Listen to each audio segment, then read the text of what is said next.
Si Abu Bakar po ay tiga Malaysia. Tiga Malaysia po.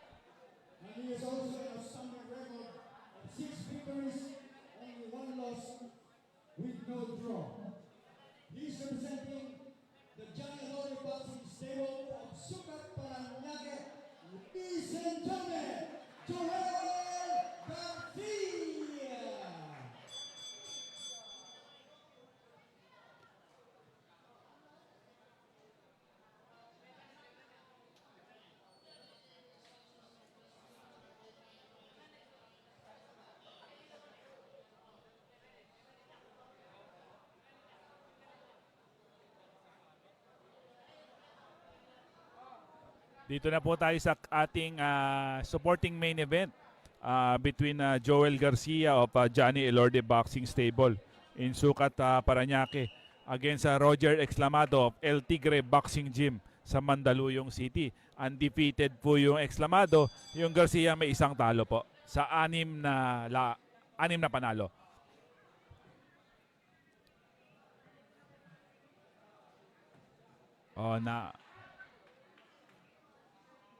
Gandang laban to.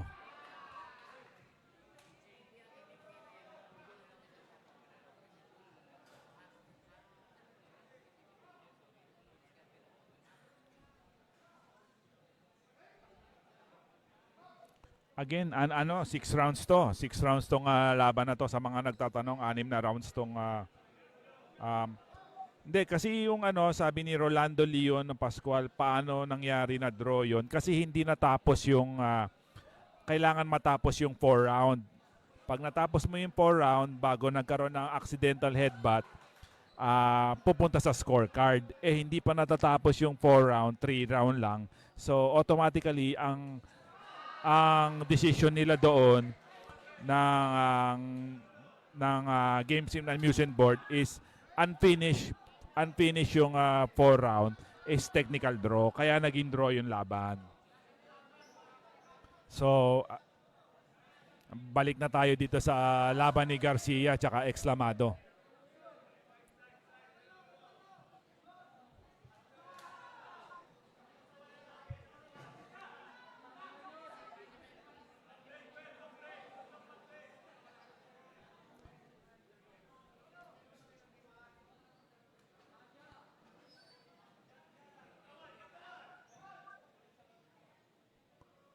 Yung Exclamado, yung naka-flag, Philippine flag, at saka yung Garcia naman is naka-maroon.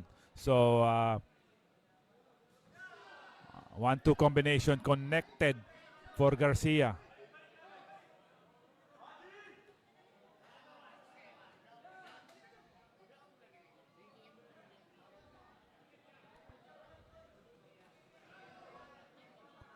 So far, a good activities.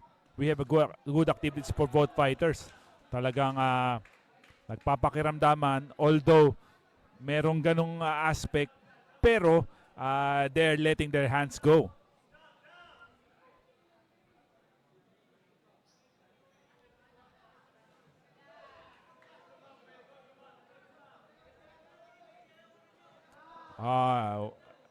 Two jab connected for Exclamado. Another jab did connect for Exclamado.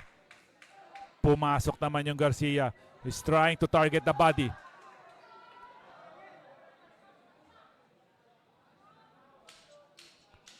Ten seconds of round number 1. A good size activity for Garcia. End of round number 1.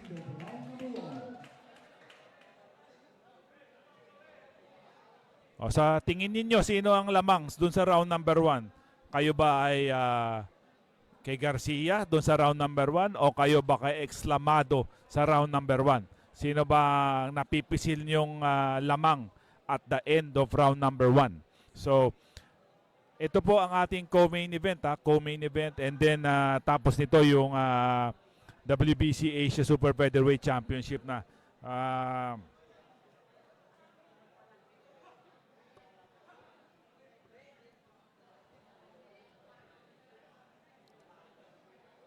round number 2, Joel Garcia, who represents Johnny Elorde Boxing Stable sa Sukat, Parañaque. Kalaban niya si Roger Exclamado ng El Tigre Boxing Gym sa Mandaluyong City. So,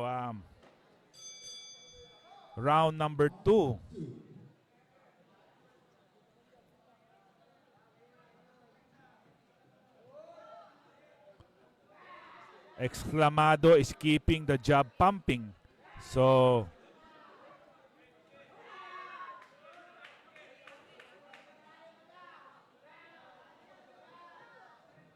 ang laking factor talaga ng jab. If you could establish the jab bago bigger fighter ka, talagang hindi ka makakapasok pag nangyari ang sitwasyon. Pero ang ganda ng overhand ng Garcia.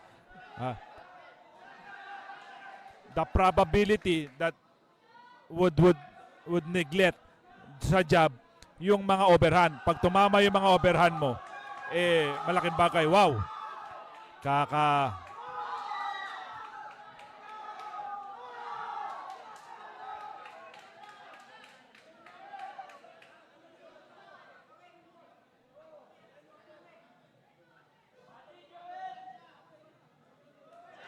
Oh, nice dig to the body by Garcia.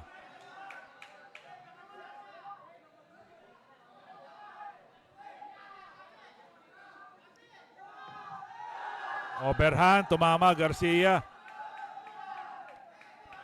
Yun, quick adjustment for Garcia. Tinamaan siya ng tatlong magagandang jab dun sa instant kanina. Then, nag-adjust siya yung overhand, then trying to go inside. So na-neglect tuloy yung size advantage nung ni Exclamado. Talagang thinking fighter din yung Garcia. So marunong siya mag-adjust kahit na in between rounds.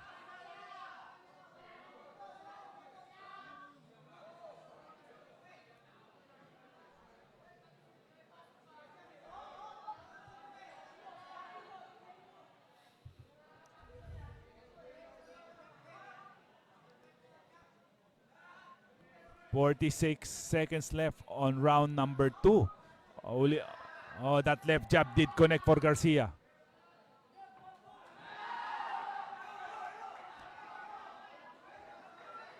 May burst kasi itong Garcia, no? Pag pumapasok siya, may mga combo siyang punches. Usually, 2-3 combo pag pumasok siya.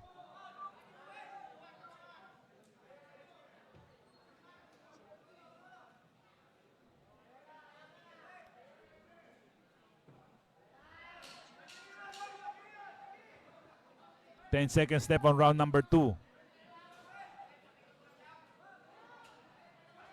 Oh, to end round number 2, what a left straight for Joel Garcia.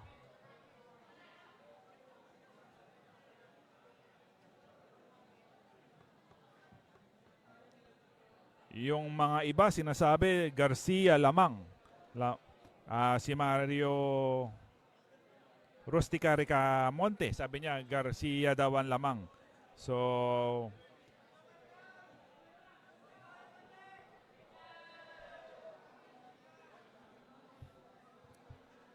as we head to round number 3, abangan nyo po ang susunod dito, yung main event na po natin. Vacant WBC Asia Super Featherweight Championship po. Ayman Abubakar of Malaysia against Kishon Lakisunsing of India. Ang ganda po ng record ng dalawang fighter na to at magkakasubukan po kung who will get the WBC strap. Will it go to Malaysia or will it go to India?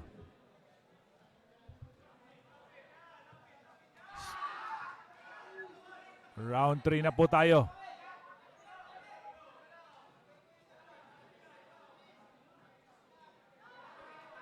Tumama rin yung Exclamado doon sa exchange na yon.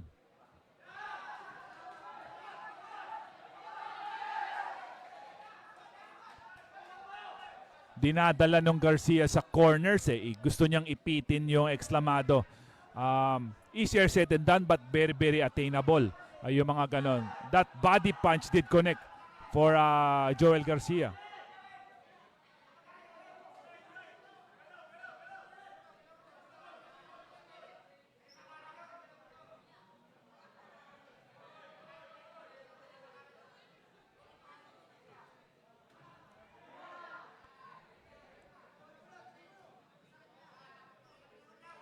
Magandang laban daw, sabi ni Roldan Reyes. Magandang laban. Agree ako dyan, magandang laban.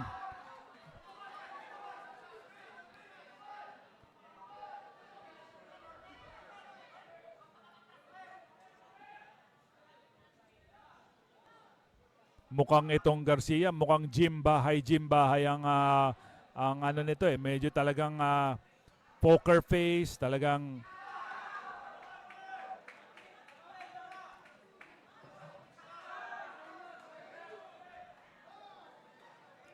nandun sa mga corners niya yung mga ka-stablemate niya, si Jimel Magramo, who is supporting him all the way dito sa laban na to. Kasi that this early sa career niya ay talagang napaka-importante at napakagandang opportunity to fight an equally great prospect.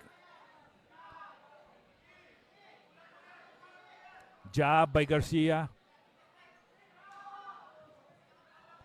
Alam ko ang huling laban nitong Garcia nung Disyembre. Hindi ako nagkakamali, lumaban nitong Garcia at nanalo rin yata siya, or correct me if I'm wrong kung nagkamali man ako sa sinabi. So but 30 seconds left on round number 3. The 1-2 combination by Garcia. A jab by Exclamado.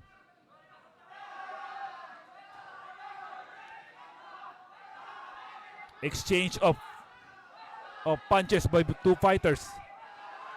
Wow! Yung upper na medyo nasalag lang konti ni Garcia, pero ang ganda ng dukot ng upper ng Exclamado.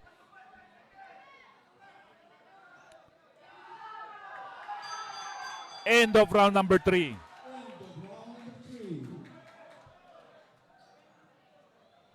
Sabi ni Javier Alfanta, veterano ang galaw ni Garcia, ay medyo sumasang-ayon ako sa kanya dyan, even though na nakaka-8 laban pa lang siya, talagang iba talaga ang galaw. Medyo the way I see him, talagang very dedicated na boksingero din.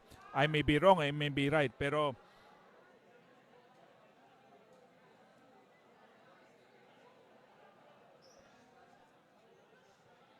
tapos nito, isang laban na lang po. Yung championship na lang po ang naiiwan. So, better po nandiyan kayo, manood kayo at samahan ninyo ako para sabay-sabay tayong manood ng isang ng WBC Asia Super Featherweight Championship between two foreigner. Bihira mangyari yun na dalawang foreigner maglalaban sa Pilipinas. Round number 4.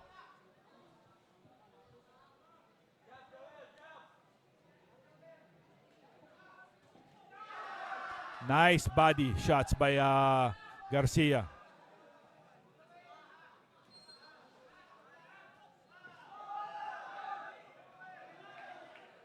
Both fighters exchange punches dun sa instance na yon.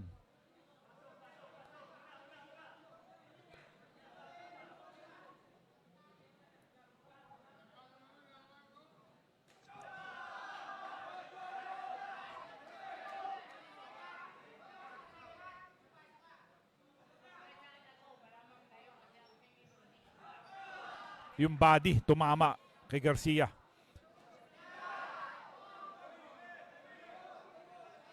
Left straight by Garcia, an overhand by Exclamado. What a great exchange for these two fighters. Talagang quality yung punches na binabato.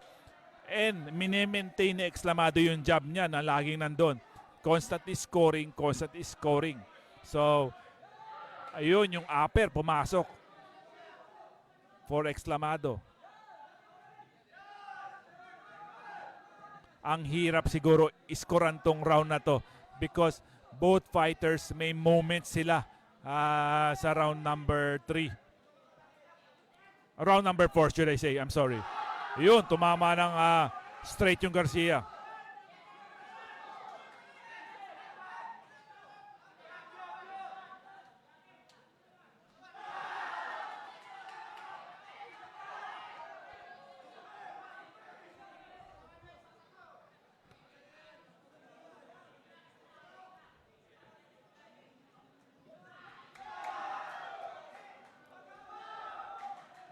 Ang ganda rin ng dukot ng Exclamado.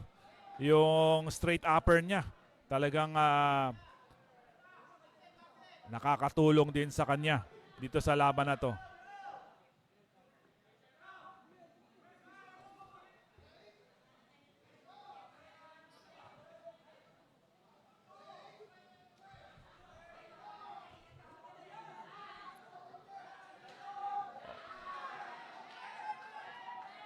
Yung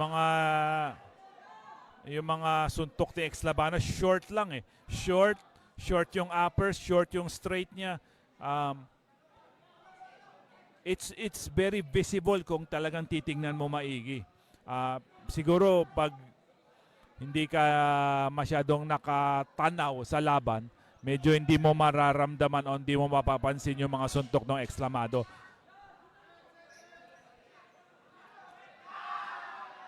Another power punch by Garcia.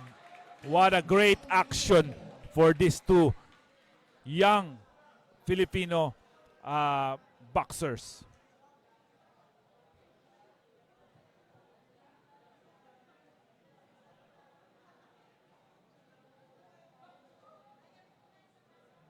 Thank you for watching, and hopefully isang laban na lang you could stand by and para makita ninyo isang quality na championship fight.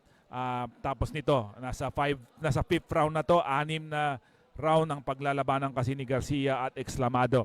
Will Roger Exclamado stay undefeated or makuha ni Joel Garcia yung pampitong panalo niya dito sa laban na to?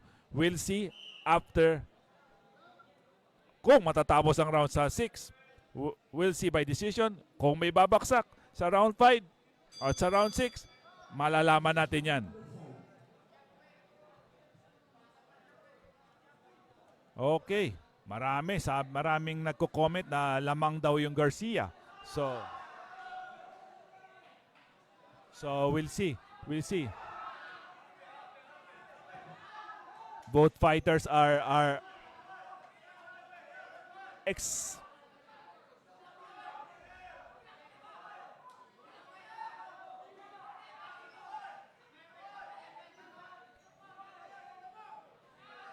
talagang dinidiinan na ng dalawang boksingero. And they definitely see na medyo tight itong laban na to.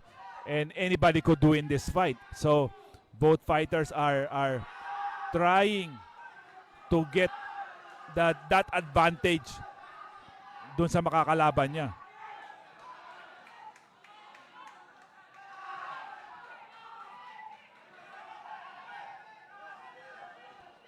Hard punches for Garcia. He is swinging all. Upper by Garcia, partially connected. Both fighters are throwing caution to the wind right now. Alam nila, napaka-importante ng round number 5 na to. Para sa kanilang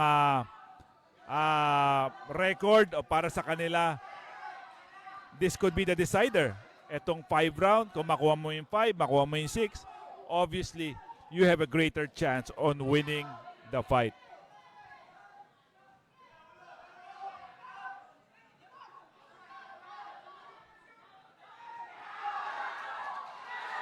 Tumama yung straight ng Garcia.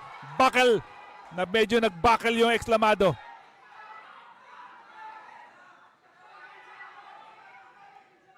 Yun yung mga moments na could propel you from winning and losing. Kasi yung kagaya nun, nakasuntok ng maganda yung Garcia and it stunned Exclamado.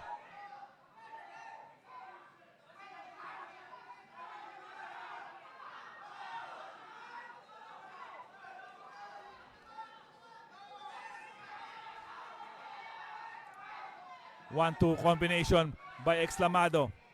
Medyo parang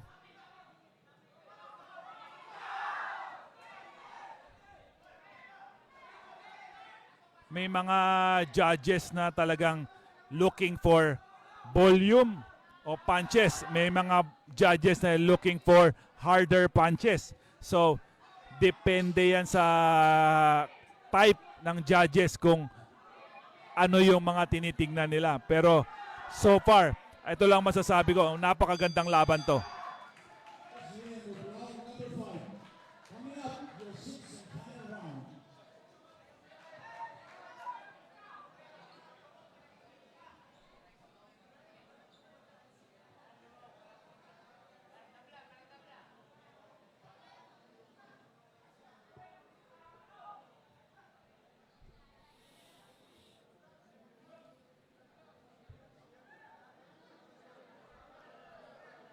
Yun ang nagbakal konti yung Exclamado on that round number 5 kasi tinamaan siya ng, if I'm not mistaken, right hook or what. So, it's gonna be the final round for Joel Garcia against Roger Exclamado. Ang battle line is, will Roger Exclamado stay undefeated? And we'll see. But definitely, it will be a close, very, very close contest. If ever na this fight will go to the decision. Sixth and final round.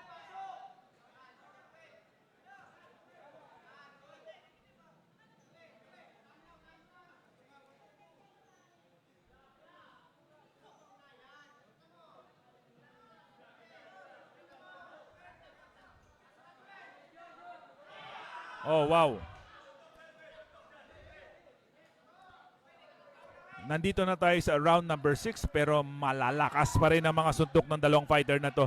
And kung hindi sila mag-iingat sa isa't isa, I think with the way these two fighter, baka may bumaksak pa or what. Pero anyway, ang importante, it's very entertaining fight. Ang gandang laban to. It will boost their career. No matter what.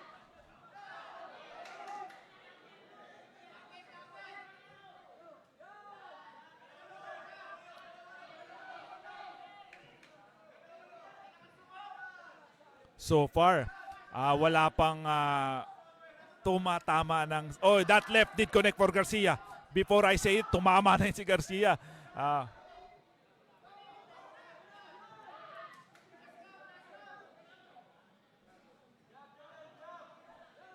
Ang maganda lang kay Exclamado, yung jab.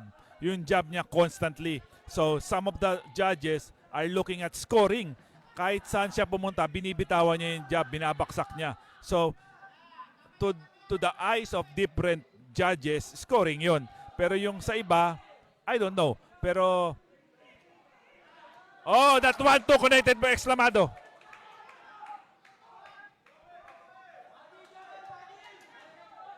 Tama ka, solid punches for Garcia.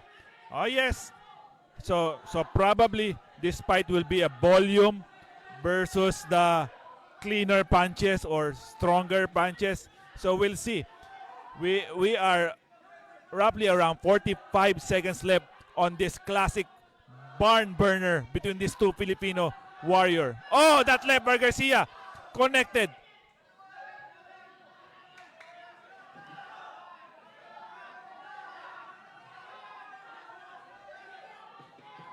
Talaga naman bigayan, very, very entertaining.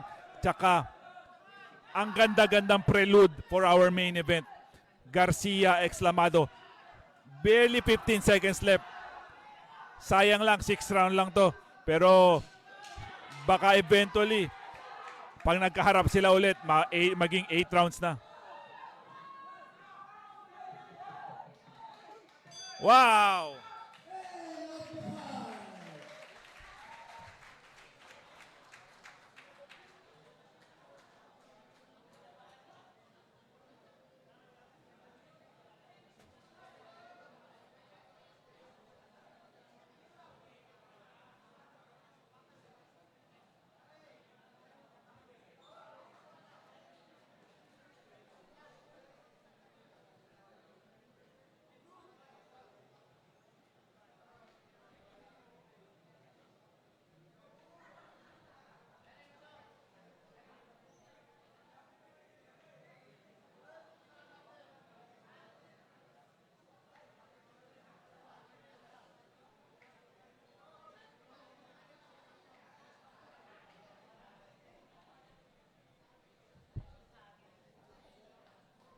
So, sa mga lahat na nanonood, what do you think? Will Garcia win or will Exclamado win? So, comment kayo. Then, eto na yung official decision on this fight.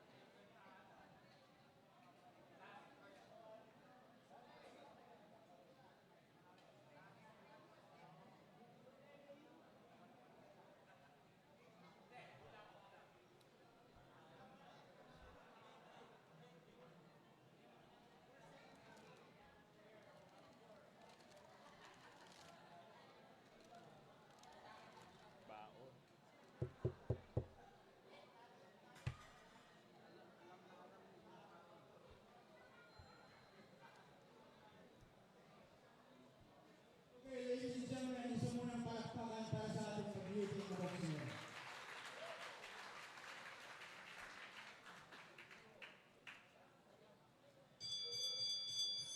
Okay, ladies and gentlemen, after 6 rounds of boxing, we go to the judges' scorecards.